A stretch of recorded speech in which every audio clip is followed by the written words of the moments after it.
достар, көптен күткен видео императрица Ки, басқаша атауы Олджи. Видеоның соңына дейін қарап, каналға лайк басып, комментарий жазып қалдырыңыздар. Жалпы императрица Киді қараған болсаңыз, бұл кино туралы білесіз. Бұл шын өмірден алынған. Яғни императрица Ки ол бізде Олджи Хутук, яғни Тогон Тимурдың екінші әйелі, Баян ханымның. Жалпы Хюреммен Олджи Хутук, яғни императрица Ки бізде бір-біріне қатты ұқсас. Қайдан білеміз десеңіз, Хюремде, яғни рабыня, яғни құл статусынан мәртебелі ханым, яғни ханшайым статусына дейін көтерілген. Олджи Хутук та солай, яғни рабынядан госпожа деңгейіне дейін көтерілген болатын. Жалпы сериалдың өзінде көрген болсаңыз, ол жерде екі государство туралы айтылады, яғни Корё и Юань. Және екеуінің арасында қатты қақтығыс, яғни бір-бірінің жалпы Корё Юаньды қабылдай алмады, Юань Корёны қабылдады. Ал бізде императрица Ки происхождение, яғни шығу тегі Корея. Ол өзінің күйеуі Тогон Тимурдың әйелі болды, яғни Қытай патшайымы болып сайланды.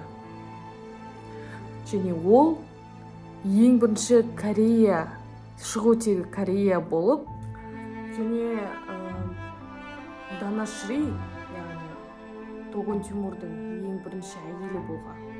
Ол Киді қатты жек көретінді. Ки өте ақылды, айлакер, жаңағы өзінің мақсатына жете алатын әйел болғандықтан, ол қатты қорыққан, яғни мені тақтан түсіріп жібереді, менің императрица деген атағымды сызып тастайды деп қорқынышпен жүрген. Және оның әкесін бәрібір де соңында жаңағы казинге жіберіп, олардың дәуірі мүлдем тоқтаған болатын. Енді Кидің Юань еліне сіңірген негізгі іс-әрекеттері. Ол біріншіден политика. Яғни Ки өзінің личный гвардиясын құрған. Және ол жаңағы патшалықтың қазынасына және оның кіріс шығысына қарайтын болған. Тогон Тимур мүлдем политикаға араласпаған кезде ол фактически елді басқарған. Ол бірінші. Екінші ол культурный. Яғни Юань ол Қытай мемлекеті болып есептеледі, Корё бізде Корея мемлекеті ғой. Ол жаңағы өзінің елі Корёдағы салт дәстүрлерді Юаньға әкеліп, екеуінің арасында сабақтастық, яғни екі ара елдің бір-бірінің салт дәстүрлерін қоса білген. Және Корё елінің адамдар Юаньның салт дәстүрлерін қабылдаған, ал Юань елі Корёның салт дәстүрлерін Ки басқарып отырған кезде қабылдаған. Және сериалда көргендеріңіздей Корё елінің қатты Юань халқы кемсітетін болған. Және бұл Кидің қатты намысына тигесі, мен қалайда Юаньды басқарамын деген мақсатпен ол таққа отырған. Және де ол өзінің халқының дәрежесін таққа отырғаннан кейін сақтай алды. Яғни Корё халқы туралы артық сөз айтылмады. Ол жаңағы оның туысқандары өзінің еліндегі, ол өзінің жаңағы туысқандары статусын сақтай алды өзінің.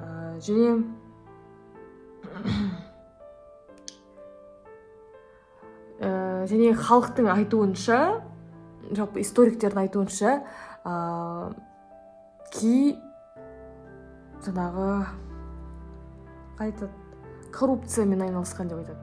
Жалпы енді нақты дерек жоқ, оның қандай коррупция түрімен айналысқаны. Но историяда жалпы Ки коррупциямен айналысты деген жағдаят. Жалпы Данашриден кейін Тогон Тимурдың екінші әйелі Баян Хутук. Сол Баян Хутукты императрица Ки, яғни Ки қалай тақтан түсіріп тастады, яғни отстранила свою соперницу. Біріншіден, Ки өте ақылды болған. Ол қасындағы қызметшілерін дұрыс қолдана білген. Екіншіден, ол жалпы қазынаға жауап берген және патшалықтың қазынасын дұрыс пайдалана білген. Үшінші, ол жалпы өзінің соперницасын өлтіру. Яғни Баян Хутук 42 жасында болезнь, яғни аурудан өледі, қайтыс болады. Бірақ кейбір деректер бойынша оны Ки өлтіргізді деп айтады. Бірақ ол нақты дерек емес. Жалпы ол да Хюррем сияқты патшаның алдында өзінің дәрежесінің жоғары екенін және ол да сол патшаның дәрежесінде ойлай алатын ақылды екенін сол Тогон Тимурға дәлелдей алған мықты әйел болып саналады. Және ол өзінің баласын таққа отырғызған, яғни Нұрбану сияқты өз баласын таққа отырғыза алған мықты